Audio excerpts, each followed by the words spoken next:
Lesson 3-4 is basically going to take all of the knowledge we've learned about solving systems of inequalities and combining it together to find maximums and minimums. And especially, we're going to do some word problems that are real life examples that inequalities relate to. This process is called linear programming. And before we get started on actually finding these things, we want to be able to kind of define some definitions here. Okay, so we're going to do that first. So in the notes there are some vocabulary words, and that's what we're going to do first. We're going to define those. So linear programming is basically defined as a method for finding the minimum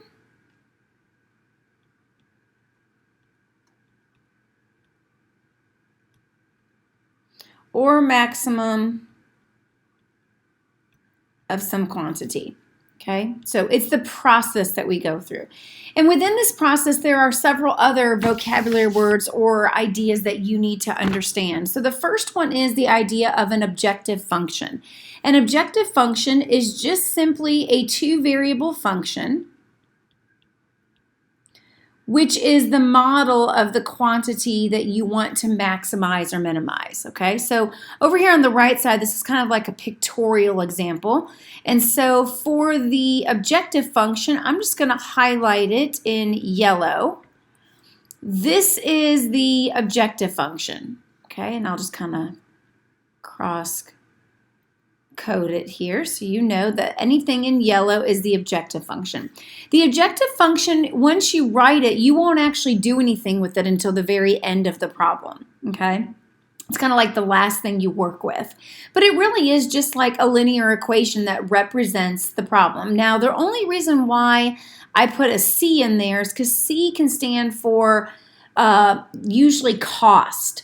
We use this linear programming quite a bit when we're dealing with business, both with cost and with income. And so we're going to use C to represent cost anytime that we're doing something like this, okay? So it could be any variable, but that's just the variable that we're using since a lot of our examples are going to include that. Okay, so the second thing you need to understand is that of a constraint. What is a constraint? A constraint is the inequalities that limit the possible outcomes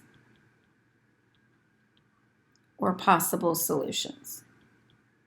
Okay, so in my example over here, I have these blue lines drawn in. Those lines are supposed to represent the inequalities, okay? Now, I don't have the inequalities written. I could find what they are, but they're already drawn in for us, okay? So the constraints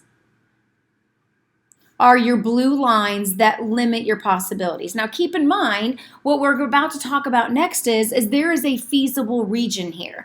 There is an area in which these lines with all of the inequality symbols where there's an overlapping shaded region, or the shaded region basically defines where the restrictions are. Constraints are restrictions, okay? And we'll talk about how that relates to real life restrictions when we get to those word problems.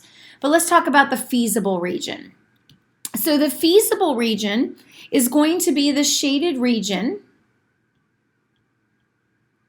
created by the intersection of the inequalities. Now, again, you don't have what these inequalities were, okay? But I'm just going to shade a region that I am going to classify as the shaded region, okay? The feasible region.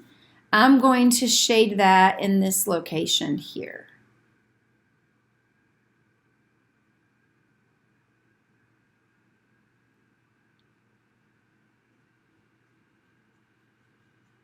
So what that means is that whatever these inequalities were, obviously this one here would have been a greater than because the region that is shaded is above it, right? And this region here on this, or this inequality here, would have been a less than inequality because that's the region that was shaded. This line here would have had a greater than because it's above that line. And this inequality here would have been less than because it's below the line, okay? We don't know what those inequalities were. We're just kind of writing this in so you can get a pictorial picture of the vocabulary. You'll see how this relates when we do some of the examples. Okay, and then the last definition is the actual process of how we locate the actual coordinates or the actual answer of the maximum and minimum. And this is called the vertex principle of linear programming. If there is a maximum or a minimum of the objective function, it will occur at one of the vertices of the feasible region.